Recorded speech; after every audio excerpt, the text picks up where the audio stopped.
Ketahuilah oleh kalian semua wahai para ikhwan, ja'alanallahu wa iyyakum minaz-zakirina lahu katsir. Sebelum menyampaikan isinya, Abah mendoakan dulu untuk kita semua. Ja'alanallahu, semoga Allah menjadikan kita semua, wa iyyakum dan seluruh hadirin, minaz-zakirina lahu katsir, bagian dari orang-orang yang senantiasa berzikir kepada Allah kasiron, secara banyak. Satu, doa dari Abah. Yang kedua, wa min Allahumma sholli ala nabil hasimi Muhammadin wa ala ali wasallim taslima. ikhwani rahimakumullah, kajian Miftahus Sudur kita di tempat saya di rumah. Saya menampakkan diri ini majelis ngopi Pak Mas Busri. Yep. Majelis ngopi itu ngobrol perkara ilmu. Ngobrol perkara iman dan ihsan. Nama majelisnya Baitul Hikmah, kurang lebih 3 kilometer ke arah timur dari Suryalaya, di pesantren Suryalaya. Alhamdulillah ini sudah berjalan kurang lebih 2 tahun setiap malam Jumat, dan malam ini putaran ketiga juz 1 Miftahus Sudur. Maka tepat sekali permintaan dari Bu Nora kemarin, di minggu kemarin via WA, atas nama para ulama kuat di Pekanbaru dan sekitarnya, meminta untuk diadakan MHTM secara online. Awalnya mau mengadakan di waktu khusus, tapi karena memang waktu di sini juga berbenturan, akhirnya saya tawarkan di malam Jumat ini karena memang sudah berjalan. Mudah-mudahan saja ini menjadi awal kita dalam menapaki jajak jalan syariat menuju ke makom thariqah. Sebab seseorang tidak akan sampai kepada makom thariqah kalau tour atau perjalanan di makom syariatnya tidak sempurna. Sementara amaliyah di makom syariat ada 10. 1 sampai 5 adalah rukun Islam. Nomor 6 tobat, nomor 7 ilmu, nomor 8 nikah. Jadi kalau yang gak nikah, Gus, gak akan jadi wali, Gus. Waduh, kalau nikah lagi gimana? Nikah lagi nggak boleh ya? Walinya. Jadi wali itu jangan bahan. Nomor 9 menjaga lidah, nomor 10 amar ma'ruf nahi mungkar. Itu amalia syariat. Dan untuk itulah kita bergabung di dalam thariqah yang ini adalah TKN Pondok Pesantren Suryalaya. Tiada lain tujuannya untuk membenahi amaliyah syariat, itu dengan metode Tuan Syekh Abdul Qadir dan Syekh Baudan Naqsyabandi yang dibawa oleh guru agung kita Pangersa Abah. Gitu. Nah, di antara amaliyah tadi adalah ilmu, artinya senantiasa mengembangkan diri, mengembangkan pengetahuan khusus dalam keilmuan, khususnya dalam keilmuan syariat. Nah, MHTM ini adalah bagian daripada proses pengisian ilmu itu sendiri. Mudah-mudahan dengan itu perjalanan ini menjadi bagian dari alat penyempurnaan amaliyah kita, amaliyah syariat, menuju ke makom thariqah dan hakikat. Amin ya Allah. Amin ya Allah. Kita awali dengan bacaan Bismillahirrahmanirrahim. Yang megang terjemahannya silakan terjemahannya saja. Qad aflaha man zakkaha wa qad khaba man dassaha. Sebagai tambahan, sistem pengajian logat ini tetap penting dipertahankan karena ini bagian dari tabaruk. Para ulama kita, sunnah para guru kita, ngaji kitab itu dengan sistem logat.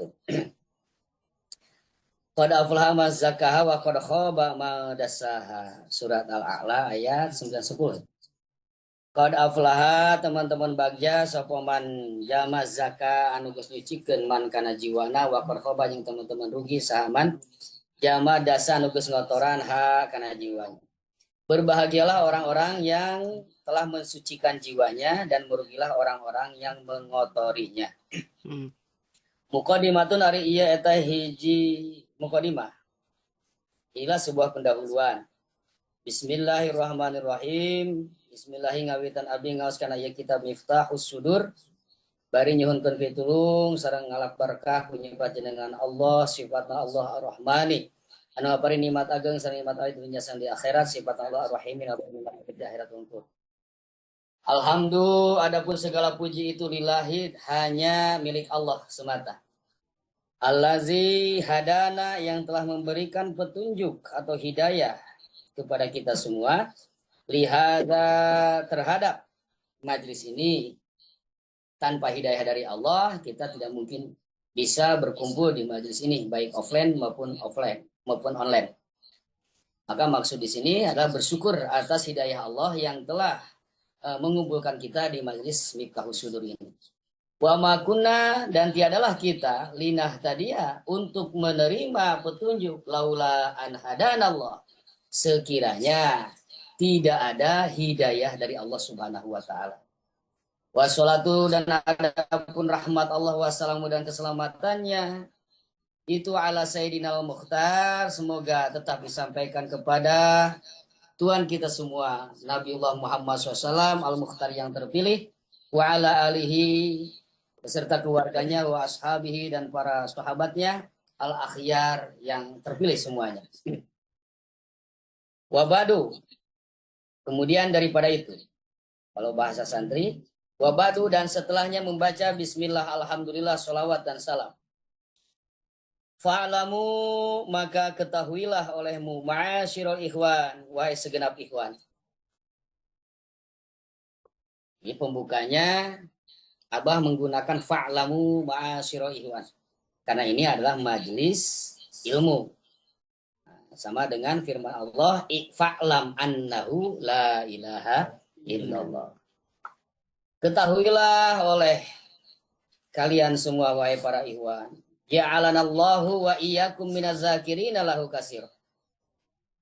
Sebelum menyampaikan isinya, Abah mendoakan dulu untuk kita semua. Ja'alanallahu, semoga Allah menjadikan kita semua, wa iyyakum, dan seluruh hadirin, minaz-zakirina lahu katsir, bagian dari orang-orang yang senantiasa berzikir kepada Allah kasiron, secara banyak. Satu, doa dari Abah. Yang kedua, wa minal ladzina la tulhihim, dan bagian dari orang-orang la tulhihim amwaluhum wala auladuhum an zikrillah, dan menjadi bagian dari orang-orang yang hatinya tidak tergoda, perhatiannya dari zikir tidak terganggu oleh anak turunan dan harta. Ini doa dari Abah. Pertama, semoga kita semua dijadikan bagian dari orang-orang yang ahli zikir. Zikir yang banyak, artinya dalam setiap waktu dan kesempatan.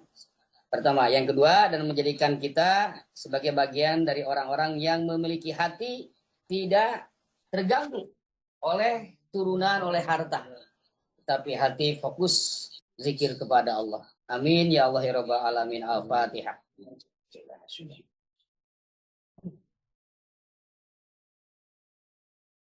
An-nazikro, sesungguhnya zikir. Baru masuk pada isi. Tadi kata Abah, ketahuilah wahai para ikhwan, an-nazikro, sesungguhnya zikir, min a'zamil umuril fadail. Nah, sesungguhnya zikir itu bagian dari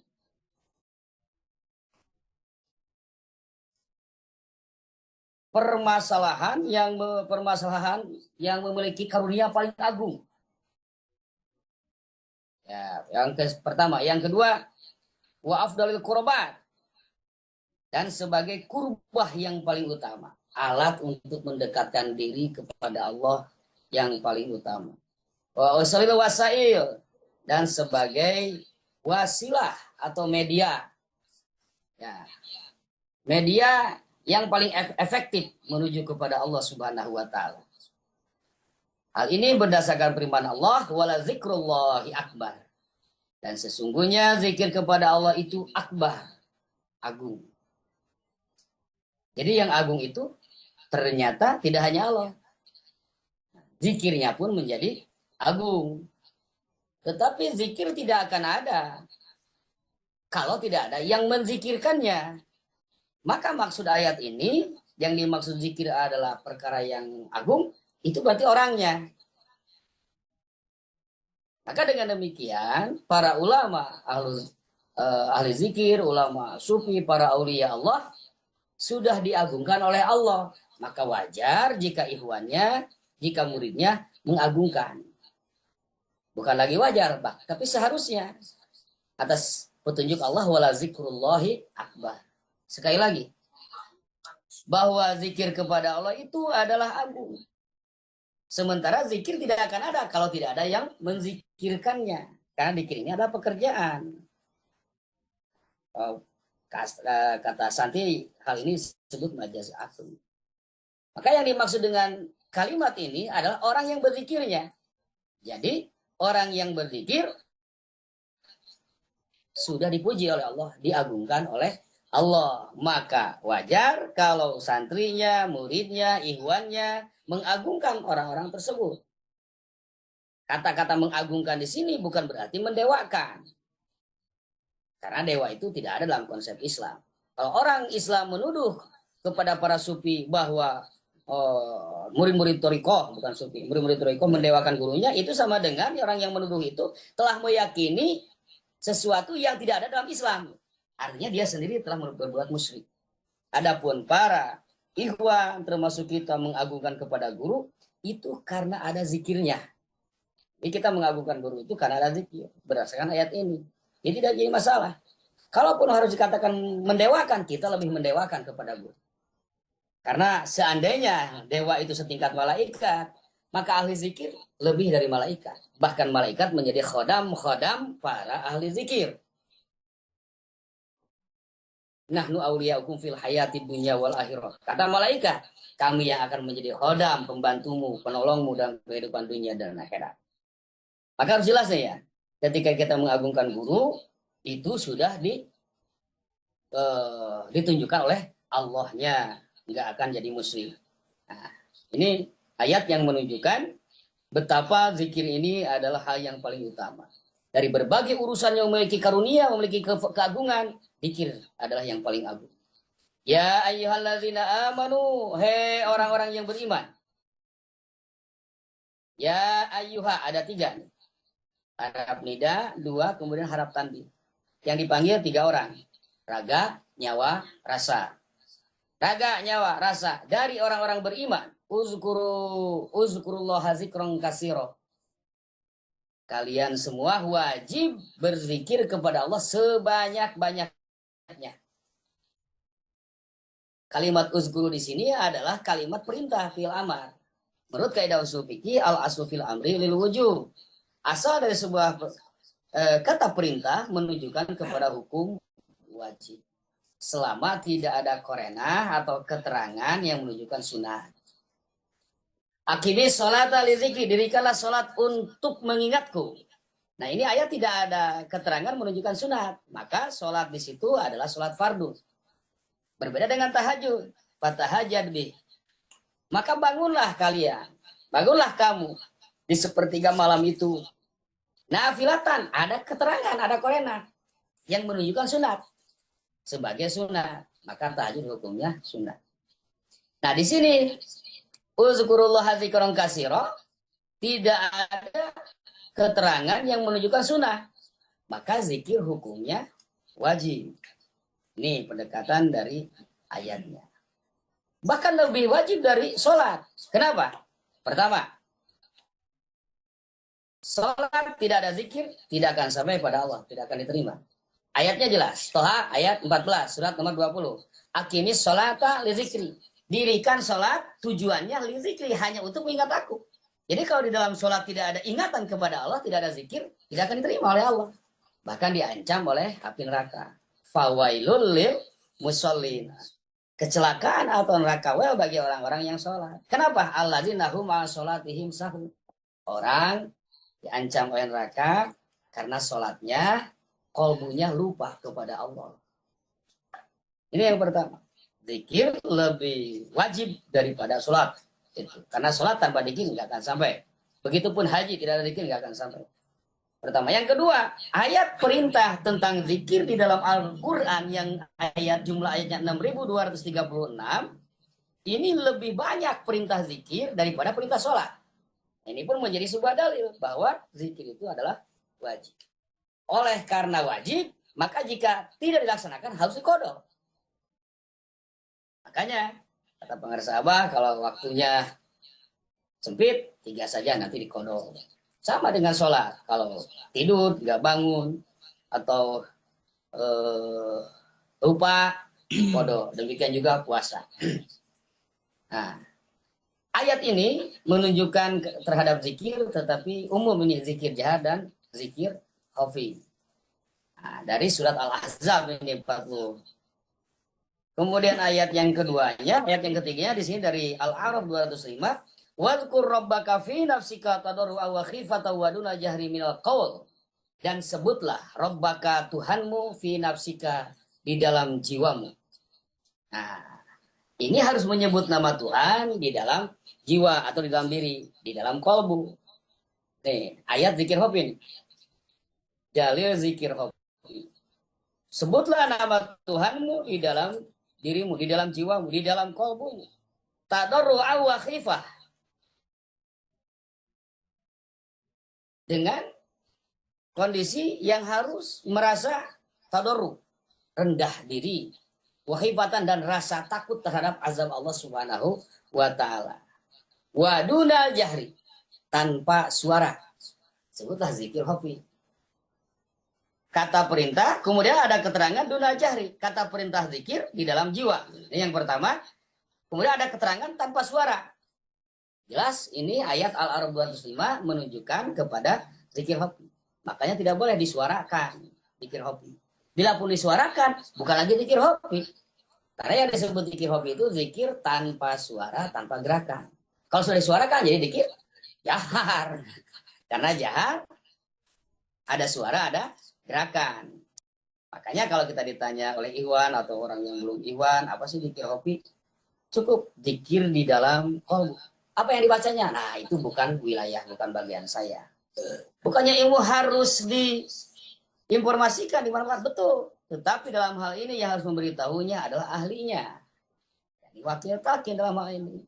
Wakil takin sendiri tidak bisa menyatakan zikir khafi, nih asmanya dibaca begini. Tidak bisa beliau menjelaskan begitu kecuali ketika memberikan talqin.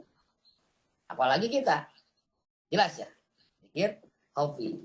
Keadaan kita, hati kita harus merendahkan diri dan merasa takut terhadap ancaman dan siksa Allah Subhanahu wa taala. Artinya, zikir itu harus mampu menciptakan kolbu kita, diri kita menjadi rendah diri dan merasa takut. Maka mafhum mukhalafahnya, jika kita rajin berzikir tetapi kolbunya masih sombong dan tidak takut terhadap Allah, maka zikir itu belum memberikan asyaddu ta'siron, belum memberikan jejak yang kuat atau efektif terhadap kolbunya. Jika itu terjadi kepada kita, maka kita harus mengevaluasi cara zikir kita.